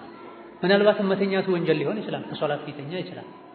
ግን አብዛኛውን ጊዜ ከሚሰራው ግፍ፣ ተንኮል፣ ሸር አንፃር የእንቅልፍ ሰዓቱ ነፃ ሰዓት ነው። ወንጀል ማይጻፍበት ሰዓትም ከሶላት ካልተኛ በስተቀር ከሌላ ግዴታ ካልተኛ በስተቀር የአኼራ ንግድ የገባው የዱንያን ጠፊነት ያወቀ ሰዓትን መሽቀዳደም አለብኝ ኸይር ላይ ያለ ሰው ግን የባከነ ሰዓቱ የሚባለው እንቅልፍ ሰዓት ነው። እርግጥ በጥሩ ንያ አስፈላጊውን ያክል መተኛቱ ማባከን ባይባልም የሰው ልጅ ማይደርሰውን ያክል መመኘቱ የአቅሉን ደካማነት ነው የሚያሳይ፣ ሞኝነቱን ነው የሚያሳይ። ማይደርሰውን ማያሳካውን ያክል መመኘት የአቅሉን ደካማነት ሞኝነቱን ነው የሚያሳይ። ዛሬ ነው ያንተ ዛሬ ኑር። ዛሬ ስንት ኸይር ስራ መስራት ትችል፣ ስንት አይነት ኸይር ስራ መስራት ትችላል። ያን ስራ ለነገ ነው ተዘጋጅ። በተረፈ ወደፊት ይሄን ያክል ስራ መስራት ፈልጋለሁ፣ ዛሬ ግን ልረፍ፣ ልጫወት፣ ልዝናና አትበል። ትናንት አልፏል፣ ተመልሶ አይመጣም። ነገ ሩቅ ነው፣ ላይደርስ ላትገናኘው ትችላለህ። ያንተ የሚባለው ዛሬ ነው፣ አሁን ነው። ዛሬም ሙሉ የኛ አይደለም። እንዲሁ ቁጭ ባልንበት ከኛ ውስጥ አጀሉ ተጠናቆ ድፍት የሚል ሰው ሊኖር ይችላል። ተናጋሪው ሊያበቃለት ይችላል። ሶላት የሰገዱ የሚወጡ ሰዎች አሉ። ሰርጋቸው ነገ ነው ተብሎ የተደገሰ ማታ ሞተው አድረው የሰርጉ ድግስ ለለቅሶ የሚዞርበት ሐላል። መመረቂያ ጋዋናቸውን አሰርተው ይዘው የመጡ መንገድ ላይ የሞቱ ሰዎች አሉ። ቀስሪል አማለ ፊ ዱንያ ተፉዝ ዱንያ ላይ ምኞትህን ተስፋህን ውስን አድርገው የተገደበ አድርገው ፈውዝን ታገኛለህ። ለምን ምኞትህን ማሳጠርህ ሸር ስራን እንዳትደፍር ያደርጋል። ኸይርን ለነገ እንዳትል ያደርጋል። እንዳትቆሽ ያደርጋል። ሁሌ ንጹህ እንድትሆን ያደርጋል። የሰው ልጅ በምኞቱ በርግጥ አይጠየቅም። የሚጠየቀው በስራው ነው። አስረዝሞ በመመኘት ስራውን ያባላሸ ይጠየቃል። ግን خلاص ዱንያ ላይ ረጅም ጊዜ እኖራለሁ፣ አግብቼ ብዙ ልጆችን ወልዳለሁ፣ ሰፊ ሀብት አፈራለሁ ብሎ መመኘቱ ብቻ ወንጀል አለ። ይሄን የተመኙ ወደዛ መዳረሻ መንገዱን ማበላሸቱ እኔ ገና ወጣት ስለሆንኩኝ እድሜም 40 30 ስለሆነ 20 30 ስለሆነ ችግር የለውም እንደፈለኩ ልሆንና ነገ ሳረጅ ከፍ ስላስተካክላለሁ። እስከዛ ግን ህልሜን ለማሳካት የፈለኩትን ላድርግ እንደፈለኩ ልሆን ካለ ስራው ግን ያስከታዋል። ሸር መመኘቱ ያስከታዋል። ነገ አስተካክላለሁ ያለ መልካምን ስራ ዋጅብን ለነገ ማለቱ ያስከታዋል። ከሰው ልጅ ባህሪ አንዱ ስግብግብነትና ጡል አመል። ነብዩ ሰለላሁ ዐለይሂ ወሰለም የሰው ልጅ ሁሉ ነገሩ ያረጃል ሁለት ነገሮች ሲቀሩ ብለው የሰው ልጅ ሁሉ ነገሩ ያረጃል። የሺብ ኢብኑ አደም ወየሽብ معه خصلتان የሰው ልጅ ያረጀ ነው የሚሄደው። ሁለት ነገሮች ግን ወጣት እየሆኑ ነው የሚሄዱት ብላ ነብዩ ሰለላሁ ዐለይሂ ወሰለም። ምንድናቸው እነዚህ ሁለት ወጣት እየሆኑ የሚሄዱ ነገሮች? አልሂርሱ የዱንያ መጓጓት የዱንያ መንገብገብ መስገብገብ፣ ወጡሉል አመል ምኞትን ማስረዘም ተስፋን ማስረዘም። ገና ነኝ እኔ ወጣት ነኝ ብዙ እኖራለሁ ማለት እና ለዱንያ ከልክ በላይ መጨነቅ መጓጓት ስግብግብነት የበኒ አደም ባህሪ ነው። ከዚህ ተፈጥሮ የሚያወጣው የሰው ልጅን ምንድነው? ከሰማይ የሰው ልጅን ሊያጸዳ ሊያጠራ ሊሞርድ የወረደው ቁርአን የዱንያን ምንነት ያወቀ የአጀልን ቅርብነት ያወቀ ሰው ዱንያን ይነቃል። ያስፈላጊውን ያክል በአግባቡ ያመጣል፣ ማውጣት ባለበት መልኩ ያወጣል። ዱንያን እንደ ነፍሱ አይወድም፣ ልቡ ውስጥ አስገብቶ ሰፍቶ አያስቀምጣትም። ስለዚህ በተፈጥሮ የሰው ልጅ የዱንያ ስግብግብነት የኔ ነው የሚለውን ነገር በብዛት ለማግኘት የጨመረበት የባሰበት ይሄዳል። ከዛን እስከ አዋቂ ዱንያን ይወዳል። ወከዛሊክ ጡሉል አመል ያጠቃዋል። ከዚህ ባህሪ ግን የሚወጣው መቼ ነው? በቁርአን በዕልም ሲታነጽ አስተሳሰቡን ቁርአን ሲሞርደው ከዙሪያው በሚያየው ነገር ሲማር። አስተዋይ ማለት ምኞቱን የሚገድብ ሰው ነው። ቀስሪል አማለ ፊ ዱንያ ተፉዝ ፈደሊሉል ዐቅሊ ተቅሲሩል አመል ላ ተጥዊሉሁ። ምኞትን ማስረዘም ሳይሆን ረጅም ጊዜ እኖራለሁ በል አለም አቅድ ይሉሃል ሰዎች። አዎ ዱንያን ለመገንባት ህይወትህን ለማሻሻል አቅድ፣ ግን በዛው ልክ ደግሞ ኸይሩን አብዝተህ ስራ። ዱንያን እያሳደጉ ለዱንያ ሰፊ እቅድ አውጥተው እየሰሩ እየጣሩ እየተመራመሩ ዲኑን እዛው ባለበት ከርኖ ማስቀመጥ፣ ዲኑን ወደ ታች መግጨት አግባብ አይደለም። ይሄ ሞኝነት። አሁን ላይ አብዛኛው ሰው የሚማረው የሚሰለጥነው ኮርስ የሚወስደው ስለ ዱንያ እንዴት ባጭር ጊዜ ቢሊየነር ትሆናለህ ምሁር ትሆናለህ ይሉሃል። ስለ ዱንያ ያስባሉ፣ ይጨነቃሉ፣ ይመካከራሉ፣ ይማራሉ። ዲኑን ግን እዛው ባለበት ዲናቸውን ያቀጨጩ ዱንያቸውን ያደልባል። የአላህን ተባረከ ወተዓላ መብት ከመጠበቅ የዲን ግዴታን ከመወጣት ጋር ዱንያ ላይ ጥሩ ኑሮ መኖርን ሸሪዓ አይከለክልም። ቁል መን ሐረመ ዚነተ ላሂ አለቲ አኽረጀ ሊዒባዲሂ ወጠይባቲ ሚነ ሪዝቅ። ጥሩ መብላት ጥሩ መልበስ አላህ በሰጠን ነገር ተደስቶ መኖርን አላህ አይከለክልም። ነብዩ ሰለላሁ ዐለይሂ ወሰለም ካነ ይሕቡል ሐልዋ ማር ጣፋጭ ነገር ይወዱ ነበር ተብሏል። ስጋ ይወዱ ነበር ተብሏል። የሚያማምሩ ልብሶችን ይለብሱ ነበር ተብሏል። የሰው ልጅ የነፍሱን ሐቅ ሊጠብቅ ንጽህናውን ሊጠብቅ ፀጉሩን ሊያበጥር ሊታጠብ ቅባት ሊቀባ እንደሚገባው ዝሴማ ሌሎችም ተናግረዋል። ዱንያ ሐያት ላይ የዱንያ ሐያታችንን ጽድት ያለ ማድረግ ማሳመር ዲንን እስካልጎዳ ድረስ ችግር የለው። አግብቼ ልጆች ወልዳለሁ ልጆች ወልዳለሁ ለነሱ የሚሆን መተዳደሪያ የሚሆናቸውን ነገር መስራት አለብኝ። ጥሩ ዓላማ ነው። መቼ በትክክለኛው መንገድ ሄደው ካሳኩት፣ ዲኑን ዱንያውን አብረው ካስኬዱ፣ ዲኑን ያውም ቀደም ካደረጉ። ጡሉል አመልን እየተቸነ ያለው ዲንን ያበላሸ ለዱንያ መጨነቅን እየወለደ ስለሆነ ሌላ አቂል ሰው የዱንያ ጉዳይን ቸላ ይላል፣ ይንቃል፣ በልክ ይዛል። መጨረሻ የሌለውን ደካማ ክር ተከትሎ ሄዶ ገደል ላይ አይወድቅም። መጨረሻ የሌለውን ደካማ ክር ተከትሎ ሄዶ ገደል ላይ አይወድቅም። ይጠነቀቃል። ለአኼራው ስንቅ ይሰንቃል። ለዱንያ ከሚሰራው በላይ ለአኼራ ይሰራል። ምኞታችንን ዱንያ ላይ የተገደበ እንድናደርግ ከሚረዱን ከሚያግዙን ነገሮች አንዱ ሞትን ማስታወስ ነው። ለዚህም ምን አሉ? ኢነ መን የጥሉቡሁ ልመውቱ ዐላ ጊረትን ሚንሁ ጀዲሩን ቢልወጀላ። ይሄ በጣም ውስጥን ሰርስሮ የሚገባ ንግግር ነው። አቅልላለሁ። ኢነ መን የጥሉቡሁ ልመውቱ፣ ሞት እኮ የሚፈልገው ሰው ዐላ ጊረትን ሚንሁ፣ በተዘናጋበት ባልተዘጋጀበት ወቅት ሞት ፈልጎ መጥቶ ሊወስደው የሚችል ሰው ከእሱ ምን ይጠበቃል? ጀዲሩን ሚንሁ፣ ለሱ ይገባዋል። ቢልወጀል፣ መፍራት፣ መስጋት፣ መጠንቀቅ ይገባዋል። ሞት እኛ ባንፈልገው እሱ ይፈልገናል። እኛ ብንረሳው እሱ ያስታውሰናል። ሞት እሱ ላይ ያልተጻፈ ያልተወሰነበት ማንም የለም። ኩቲበል መውቱ ዐለል ኸልቂ ፈከም ፈለ ሚን ጀይሽን ወአፍና ሚን ዱወል። ሞት ሁሉም ላይ ተጽፏል። ስንትና ስንት ሰራዊት ደምስሷል። ስንትና ስንት ሀገሮችን አፍርሷል። አያቶቻችን ይታሉ፣ ቅድመ ቅማ አያቶቻችን ይታሉ። ስንት ባዶ የሆኑ መንደሮች አሉ። ስንት ሚዘይራቸው ያጡ ቤቶች አሉ። ነዋሪዎቻቸው ሞተዋል። ስንት ጓደኛ ቀብረናል። ስንት ዘመድ ሸኝተናል። የስንቱን ቀብር ዘይረናል። ከሟች ብዛት የመጣ የስንት ወዳጅን ቀብር መለየት አቅቶናል። አርሐሙን ተድፈዕ ወአርዱን ተብላዕ ሆኗል ነገር። የሴቶች ማህፀን ልጆችን ይተፋል፣ ይወልዳሉ። ምድር ደግሞ አፏን እየከፈተች ትጎርሳለች። ሰው የተፈጠረው ሊሞት። ነገር ግን አብዛኛው የሰው ልጅ ሞትን ረስታ፣ ሰብአዊ የሚበላሸው ጋጠ ወጥ የሚሆነው የሚጨማለቀው የአላህን የሰውን ሐቅ የሚያጎርለው የሰው ልጅ ሞትን ረስቶ፣ ከሞት በኋላ ያለውን ህይወት ረስቶ፣ ጥፍትና ቆራጭ አንድነትን በታኝ የሆነውን ሞት ዘንግቶ ሞት አለብኝ የሚል ንግግሩን ይለካል። አይኑን ሰብር ያደርጋል። እግሩን እጁን ይቆጣጠራል። ልቡን ያጸዳል። መንገደኛ ነኝ ይላል። መንገደኛ ከሰው ጋር አይቀየምም። መንገደኛ ከሰው ጋር አይቀያይም። መንገደኛ ማያዛልቀውን ማይችለውን አይሸከም። ነገ ልንለያይ አይደል ለምን እቀያየማለሁ ይላል። ነገ ለቅቄለት ልሄድ አይደል ለምን እጣላለሁ ይላል። በሆነ ባልሆነው የሚጣላ ቂም የሚይዝ ለሰው ሸር የሚያስብ ለሰው ጉድጓድ የሚቆፍር እኔ እዚሁ ነዋሪ ነኝ የሚል ማን እዚህ ነዋሪ አለ? ኩሉ ነፍሲን ዳኢቀቱል መውት አፈኢን ሚተ ፈሁሙል ኻሊዱን። ነፍስ ሁሉ ሞትን ትቀምሳለች። አንተ ብትሞት እነሱ ይቀራሉ እንዴ ብሏል አላህ ተባረከ ወተዓላ። የሚቀር የለም። ኩሉ መን ዐለይሃ ፋን። ሕፃን አዋቂ፣ ወንድ ሴት፣ ሀብታም ድሃ፣ ጤነኛ በሽተኛ አይል።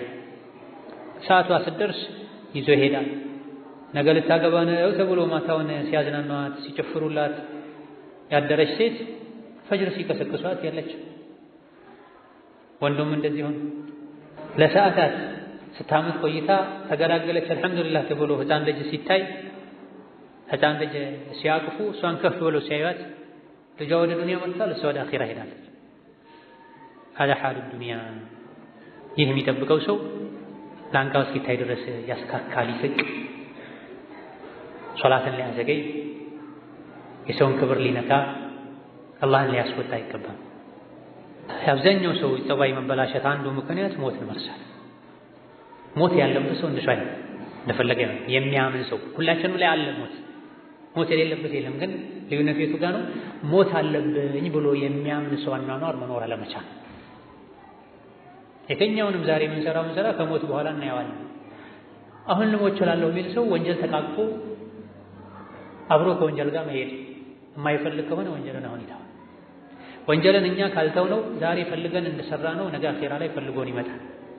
ያዋጋችን ይሰጠናል፣ ያዋርደናል። አላህ ዛሬ ከወንጀል መራቅ እንችላለን፣ መሸሽ እንችላለን። የቂያም ቀን ግን እዚህ ፈልገን ከሰራ ነው ወንጀል ሸሽተን መዳን አንችልም፣ ዋጋውን መቀስ ዘን ሞት ለማንም አይቀር ነው። ሕፃን አዋቂ የማይል ነው። ስንት ሕፃናት ሞተዋል። የአራስ ቤት ልጆች፣ የ3 ዓመት የ2 ዓመት ልጆች፣ የ10 ዓመት ልጆች፣ የ20 ዓመት ጎረምሳዎች፣ ጎልማሳዎች፣ አዛውንቶች ሁሉም ይሞት የማይሞት የለም። ሞት ዕድሜ አይለይ፣ ጾታ አይለይ። ተሰብስቦ የሚኖር የነበረን ቤተሰብ ይበታተናል። ማንም ሸሽቶ ሊያመልጠው አይችልም። ባሉበት ተከታትሎ ያገኛቸዋል። ጥበቃ አይመልሰው፣ መሳሪያ አይመልሰው፣ በር አይመልሰው።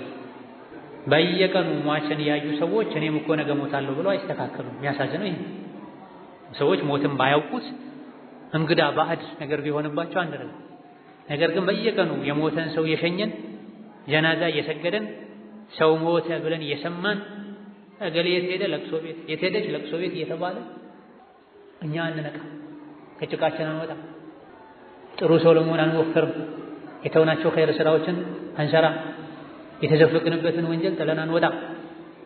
ይህ በትክክል በሞት ያለማመን አኺራን ያለመፍራት ምልክት ነው። ሁሉም ይሞታል አንተ ስትቀር የተባለ ይመስላል አንዳንድ ሰው ሁኔታ ሲታይ። አላህ ይመስገን መሆን ያለበት ሁሉም ይኖራል አንተ ትሞታለህ የተባለ ያክል ነው መፍራት ያለበት። መቼ የት ማናችን ማናውቅ።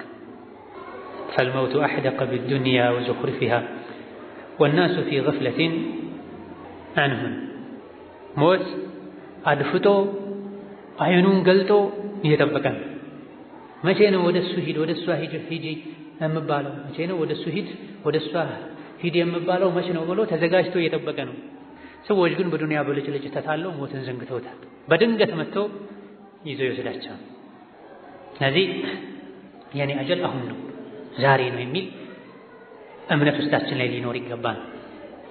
ከምንሰራው ኸይር ስራ ልንማር ልንገሰጽ ይገባል። ቁርአን ቀርተን ስንነሳ ሞት እየተከታተለን እንደሆነ ልናውቅ፣ ሰግደን ስንወጣ ሞት እየተከታተለን እንደሆነ ልናውቅ፣ እስትንፋሳችን አላህ እጅ ላይ እንዳለ መለከል ሞትን ሂድ እገሊትን ግደል እገሌን ግደል ሲባል በእኛና በሞት መሃል ያለው ለውጥ እስትንፋስ ማቋረጥ ብቻ እንደሆነ እናም ይገባል። ነገር ግን ጡሉል አመል ቀልባችንን አድርቆታል። ሞትን ከ1000 ዓመት የሚመጣ አሊያ ደግሞ መኖር የሰለቸው መሞት የሚፈልግን ሰው እንጂ ማያጠቃ አድርገን እንድናስብ አድርጎን እንሰግዳለን። ከሶላት የምንጠቀመው ነገር የለም። ሰግደው ወጥተው ጫማ እያደረጉ የሚሰዳደቡ ሰዎችን እናያለን። መስጂድ ውስጥ ስልካቸውን አጥፍተው ለመቀመጥ ፈቃደኛ ያልሆኑ ያልፈኛል ስልክ ጥሪ ያልፈኛል ሰው ታረሷለሁ ብለው መስጂድ ውስጥ ዘፈን የሚያሰሙ ሰዎችን እናያለን። መስጂድ ላይ አንስተው እያስካኩ እየሳቁ የሚያወሩ ሰዎችን እናያለን። ሶላት ውስጥ ሆነው ስልካቸው ሲደወል 10 ጊዜ እያወጡ ያዩ ሲበዛባቸው አላሁ አክበር ያሉ የሚሰግዱ ሰዎችን እናያለን። መስጂድ ላይ ቆሻሻ ፊልም ከፍተው የሚያዩ ሰዎች አሉ። ተራ ጊዜ ላይ አይደለም፣ ረመዳን ላይ 10 ለዋኺር ላይ ቪዲዮ ከፍተው የሚያዩ ሰዎች የአላህ ቤት ላይ የአላህ ወር ላይ ምን ያክል ቀልባችን ቢደቅ ነው? ምን ያክል ጋፊሎች የአኺራን የዘነጋን ሰዎች ብንሆን ይሄ የምናደርግ? ይሄ ከባድ በሽታ ነው። ሶላት ከመጥፎ ባህሪ ያርቃል፣ ወደ አላህ ያቃርባል ተብሏል። ሞት አለብኝ የሚል ሰው ይሄ መጨረሻ ሶላት ሊሆን ይችላል። አሳምሬ ልስገድልኝ ከሶላት ሲወጣ ኢማኑ አደቡ ጨምሮ ከጌታው ጋር ስርዓት ይዞ በአይኑ ሐራም ላይ በጆሮ ሐራም ላይ ሰማ ወስኖ መውጣት አለበት ከሶላት ተምሮ። ቁርአን ቀርተን ስንነሳ ይኸው መሆን የነበረበት ሰው ሞተ ሲባል እኛ የሞተን ያክል ተሰምቶን ምንም ሳልዘጋጅልን ለዛሬ አልፎኛል መለከል መውት ለጊዜው እኔ አይደለም የሞትኩት የኔ ተራ ከሰዓት ሊሆን ይችላል እስከዛ ባለችዋ ልጠቀም ልንል ይገባል። ደጋ ቀደምቶች ለቅሶ ቤት ሄደው የሟች ቤተሰብ ማን እንደሆነ ለይተው አውቀው አላህ ሰብር ይስጥህ ለማለት ይቸገሩ ነው። ደጋ ቀደምቶች ለቅሶ ቤት ሄደው የሟች ቤተሰብ ማን ነው ፊት ለፊት ካሉት ለቅሶ ቤት ላይ ካሉት ማን ነው የትኛውን ቤተሰብ ነው ብዬ እጁን ይዤ አላህ ሰብር ይስጥህ ልበለው ግራ ይጋቡ ነበር። ቦታው ላይ ያሉ በሙሉ አዝነው ተክዘው ፈርተው አባታቸው የሞተ ወንድማቸው የሞተ ያክል ደንግጠው ታዩ። ዛሬ ለቅሶ ቤት ላይ ጀናዛው በቅርብ ርቀት ከጀርባቸው ቁጭ ብሎ ወላሂ የሚስቁ ሰዎች እናያለን። ስልክ አውጥተው ስለ አክሲዮን የሚያወሩ ሰዎች እናያለን። በቅርብ ጊዜ በራሴ በዓይኔ ያየሁት ሰዎች ሲቀብሩ መከለያ አንሶላ ነገር ጋቢ ነገር ይሸፍናሉ። ጀናዛውን ሲያስተኙ መከለያ ጨርቁን ከያዙት መሃል አንደኛው ስልኩ ሲጠራ የያዘውን ለቆት ሄዶ ስልኩን አንስቶ አይ ሰባድ እሺ በቃ 65 አድርግልሃለሁ። ከቀብሩ ስንት እርምጃ ራቅ ብሎ የት ይሄዳል? እንደው እሱ የገባበት ጉድጓድ መግቢያ የተቃረበ ነው፣ ምን ይዤ ነው የምገባው መባል ባለበት ሰዓት ለረጅም ጊዜ የሚሆን ስንቅ ይዞ ራስን ወቅሶ ዱንያን ጠልቶ አኼራን ፈርቶ መምጣት የሚችሉበት ትምህርት ቤት ላይም የቀብር ደጅ ላይም ስልክ አንስቶ ስለ አክሲዮን ስለ እቁብ ማውራት። ከዚህ አልፎ የከፋው ቀብር ላይ ቆሞ ሲጋራ የሚያጨስ ሰው ነው። ሰው ቀብር ሄዶ ቀብር ላይ ቆሞ ሲጋራ የሚያጨስ ሰው፣ ተቃቅፎ የቀለደ የተንገዳገደ የሚስቅ ሰው የሚሄድ ሰው ነው ያለው። አንዳንዴ እንደው ለቅሶ ለመድረስ ሲኬድ ሰርግ ቤት ነው ለቅሶ ቤት ያስብላል። ሐቂቃ 2 3 4 4 5 5 ሆነው የሚያወጉት ወግ የሚያወሩት ወሬ የለቅሶ ቤት ወሬ ሳይሆን የሰርግ ቤት ወሬ ነው የሚመስለው። አንዳንዴ ሰዎች ከቀብር ተመልሰው እጃቸውን ወደ አልታጠቡ ወንድማቸውን የቀበሩበት ጭቃ እጃቸው ላይ ያለ ሲስቁት ያቸው በእነ ማደጋ ቀደምቶች ቅድም እንዳልኳቸው የሟች ቤት የዘማን እንደሆነ አይታወቅም ነበር። ሁሉም የሱ ዘመድ የሞተ ነበር የሚመስለው። ነፍሱ እንደሞተች ቆጥሮ ስለሚያዝ ለነፍሳቸው ስለሚያለቅሱ እራት አልበላም ይሉም ነበሩ። ጀናዛ ሸኝተው ከመጡ እራት አልበላም ይሉ ነበር። ዛሬ ክስተትን አይቻለሁ ለዛ ክስተት ተዘጋጃለሁ ብሎ ራሳቸውን ይሉ ነው። ኢነመን የጥሉቡሁ الموت على غرة منه جدير بالوجل። በድንገት غራ ማለት ድንገት ማለት ሳይዘጋጁ በተዘናጉበት ሞት መጥቶ ሊወስደው የሚችል ሰው ጀዲር ይገባዋል፣ بالوجل መፍራት ይገባዋል። በምን ሁኔታ ላይ ሆኜ ነው ሞት የሚወስደኝ? እየሰገድኩ ነው የምሞተው? ቁርአን እየቀራሁ ነው የምሞተው? መስጂድ ነው የምሞተው? ወይስ ከረምቡላ ሸር ወበላ ቤት ነው የምሞተው? ኳስ ቤት ነው የምሞተው? ፊልም ቤት ነው የምሞተው? ሶላቴን ሳልሰግድ ነው የምሞተው? ስንትና ስንት የተሸከምኳቸው ቆሻሻዎችን በተውበት አጥቤ ሳላራግፍ ነው የምሞተው? ያለ ሁሌ ወጀል ኸውፍ ስጋት ፍርሃት ውስጥ ሊኖር ይገባዋል። የቀብር አፋፍ ላይ ነው የሞት አፋፍ ላይ ነው ያለው። ከዛ በኋላ ወይም ደስታ ወይም ዘላለማዊ ስቃይ ይጠብቀናል። እንሞታለን። ሞት ለማንም አይቀርም። ሞትን መዘንጋታችን ሞት ሩቅ መስሎ እንዲታየን ሊያደርግ ይችላል። እሱ ግን ቅርብ ነው። መምጣት ባለበት ሰዓት ይመጣል። አስተያየት አያደርግም። አሁን የወለደችው ልጅ ያጠባች ነው። ወደፊት ትልቅ ተስፋና መልካም ህልም አለኝ እሱን ልኑረው፣ ብዙ ማቀደው ኸይር አለ እሱን ላሳካው ቢባል መለከል ሞት አይሰማም። ሁሉም ተከትቦለታል፣ አጀል ተገድቦለታል። ያቺ ጊዜ ስትጠናቀቅ ይሞታል። እንተው መጥፎ ሰዎች ይሞታሉ፣ ጥሩ ሰዎች ይሞታሉ። ለማንም አስተያየት አይደረግም፣ ይጨመርለት አይባልም። ከዛ በኋላ ወይም ሰዓዳ ወይም ሸቃዋ ነው ያለው። እንዴት የሰው ልጅ መግቢያዬ የት ነው ብሎ ማሰቡን ይተዋል። ሞት እንዳለ ያያል፣ ይሰማል። ከኛ ውስጥ ወይም አባቱን ወይም እናቱን ወይም አያቱን ወይም አጎቱን ወይም ዘመዱን ወይም ጎረቤቱን ወይም ጓደኛውን ያልቀበረ ሞቱን ያልሰማ ማንም የለም። የእነዚህ ሰዎችን ቤት አንኳኩቶ ሞት እንደገባው ነገ የእኛ ቤት ይገባል። ከኛ ቤትም እኔ ልብ ውስጥ ወደ እኔ ወደ ራሴ ይመጣል እንል ይገባል። ከዛ በኋላ ወይም ወደ ጀነት ወይም ጀሃነም ይወስደኛል። መግቢያዬን በትክክል ሳላውቅ እንዴት ነው በሙሉ ልቤ የምደሰተው? ከይፉ ተናሙ العين وهي قريرة ولم تدري أي المنزلين تنزل። የሰው ልጅ ነፍስ እንዴት ነው የምትደሰተው ከሁለቱ መግቢያዎች የሷ መግቢያ የት እንደሆነ ሳታውቅ ይላል። فلو أن إذا متنا تركنا لكان الموت راحة كل حي ولكننا إذا متنا بعثنا ونسأل بعده عن كل شيء። ከሞትን በኋላ ዝም የምንባል ቢሆን ኖሮ ሞት የሁሉም ማረፊያ ማብቂያ ይሆን ነበረ። ነገር ግን ከሞት በኋላ ተቀስቅሰን ስለ ሁሉም ነገር እንጠየቃለን። ከሞት በኋላ ተቀስቅሰን ስለ ሁሉ ነገር እንጠየቃለን። ሞቶ በስብሶ የሚቀር የለም። ይሄማ ቢሆን ሁሉም በሞት ያርፍ ነበር። ከዱንያ ድካም፣ ስቃይ፣ መከራ፣ በሽታ፣ ረሃብ፣ ጦርነት፣ ስጋት ነገር ግን አይደለም። ከሞት በኋላ እንቀሰቀሳለን፣ በስራችን እንጠየቃለን። ለዳ ሁሌ ተውበትን ልናድስ ይገባናል። ሞት በድንገት መጥቶ እንዳይወስደን ልንጠነቀቅ ይገባናል። ሞት እየፈለገን ፍለጋውን አያቆምም። ሞትን ሲመጣ እንኳን ደህና መጣህ ብለን እንድንለው እኛ መዘጋጀት አለብን። የምንዘጋጀው ምንድነው? በኪሳር አልአመል ነው። ምኞትን በመገደብ በማሳጠር ነው። ኸይርን ለነገ ብለን ከማሳደር በመጠንቀቅ ነው። ወንጀልን ለበኋላ ብለን አብረነው ከመቆየት በመራቅና በመጠንቀቅ ነው። ዙህድ የሚባል ነገር አለ። ሁላችንም ስለ ዙህድ እንሰማለን። ሱፊያን አልተውሪ ዙህድ ማለት ቅሰሩል አመሊ ፊ ዱንያ አሉ። አንድ ሰው ዛሂድ ነው ማለት ዱንያ ላይ ረጅም ጊዜ አልኖርም ብሎ የሚያምን ነው ማለት ነው እንጂ ዙህድ ማለት የደረቀ ዳቦ መብላት፣ የቆሸሸና የተቀዳደደ ልብስ መልበስ አይደለም። ንጹህ ልብስ ልበስ፣ ውብ ልብስ ልበስ። ዙህድ ማለት ዱንያ ላይ ትንሽ ጊዜ ነው የምኖረው ብሎ መዘጋጀት ነው፣ ራስን ማዘጋጀት ነው። ከዚህ ወጥቶ ግን ረጅም ጊዜ እኖራለሁ ያሉ እንደፈለጉ መሆን፣ ነገ ከነገ ወዲያ አስተካከላለሁ፣ ከፍ ስል እንዲህ ሳደርግ እዚህ ደረጃ ላይ ስደርስ ማለት ይሄ ቀልብን ያበላሻል፣ አኼራን ያበላሻል፣ ወንጀል ላይ የሙጥኝ እንዲሉ ያደርጋል። ተኝተን በተነሳን ቁጥር አልሐምዱሊላህ ዛሬ ተፈቅዶልኛል የነገን አላውቅም ብለን ለኸይር ልንነሳሳ ይገባናል። ሐሰኑል በስሪ ረሕመቱላሂ ዐለይህ ምን አሉ? ሶስቱ ዑለሞች ተሰባሰቡና አንዱ ለሌላኛው ምኞትህ ምንድነው አለዋል። ምን ያክል ነው ዱንያ ላይ የምትመኘው ኖራለሁ ብለህ የምታስበው ብሎ ሲጠይቅ በየወሩ እኔ ሁሌ አንድ ወር ሲያልቅ መሞት ይመስለኛል አለ። ሁለቱ ጓደኞቹ የተወገዘው ምኞት እኮ ይሄ ነው አሉ።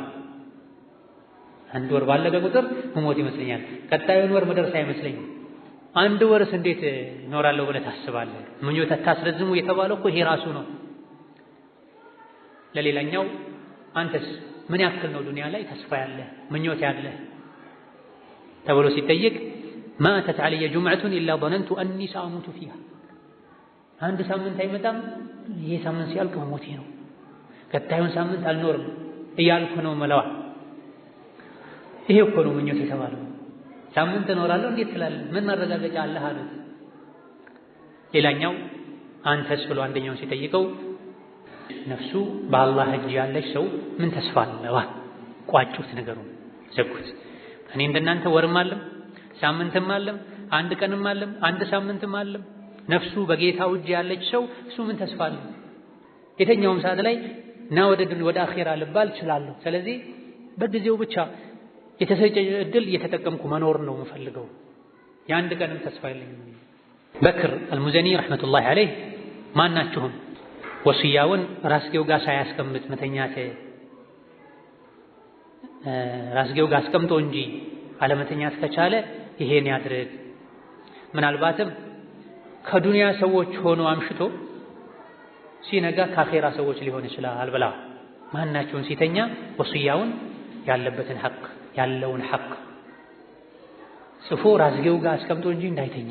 ምክንያቱም ማታ ሲተኛ ከዱንያ ሰዎች ሆኖ ተኝቶ ሲነጋ ከአኼራ ሰዎች ሊሆን ይችላል። ከብርድ ልብሱ ውስጥ ካልጋው ላይ ሰዎች ሊያወርዱት ይችላሉ። የመኝታ ልብሱን ሰዎች ቀዳዳው አውልቀውለት ከፈን ሊያለብሱት ይችላል። ሁሌ ራሱን ያዘጋጅ። ማዕሩፍ አልከርኺ የሚባሉ ታዋቂ የዒባዳ ሰው አሉ። ሶላት ደርሶ ነበርና ይቃማሉ። ከዛ አንድን ሰው ሙሐመድ ኢብኑ አቡ ተውባ የሚባልን ሰው አሰግዳሉ። እሺ ይሄን ሶላት አሰግድላችኋለሁ፣ ግን ቀጣዩን ሶላት እኔ አላሰግድም አላቸው። ቀጣዩን ሶላት እኔ አላሰግድም አላቸው። ምን ነው እስከ ቀጣይ ሶላት እኖራለሁ ብለህ ታስባለህ? አዑዙ ቢላህ ከረጅም ምኞት በአላህ እጠበቃለሁ። ረጅም ምኞት እኮ ኸይር ስራ ከመስራት ይከለክላል አሉ። ተመልከት፣ ለምሳሌ ማሰገድ እንዲያሰግዳቸው የፈለጉ ዙህርን ነበር። ይቃም ብለው ዙህር አሰግድ ሲሉት እሺ ዙህር አሰግዳለሁ ግን አስር አላሰግድም አላቸው። አዑዙ ቢላህ እስከ አስር እኖራለሁ ብለህ እንዴት ታስባለህ? ምኞትን ማስረዘም ከኸይር ስራ ይከለክላል። ከዙህር እስከ አስር ምኑ ረዝሞ ነው? አሁን ላይ 20-30 ዓመቱ ሆኖ ይጨማለቅ እንደሻው የሚሆን ሰው ለዚህ የሚያበቃው ጡለል አመሉ ነው ያለ። እሳቸው ግን ከዙህር እስከ አስር እኖራለሁ ማለት ጡለል አመል ነው፣ ጡለል አመል ነው። አዑዙ ቢላህ ጡለል አመል እኮ ስራ እንዳይሰሩ ያደርግ። ከዙህር እስከ አስር ባለው እንኳን ስራ እንዳሰራ ያደርጋል። አይነ ነህኑ ምን هؤلاء የት ነው ያለ ነው? እኛና እነሱ፣ እኛና የእነሱን ርቀት አስቡት፣ ተመልከቱ።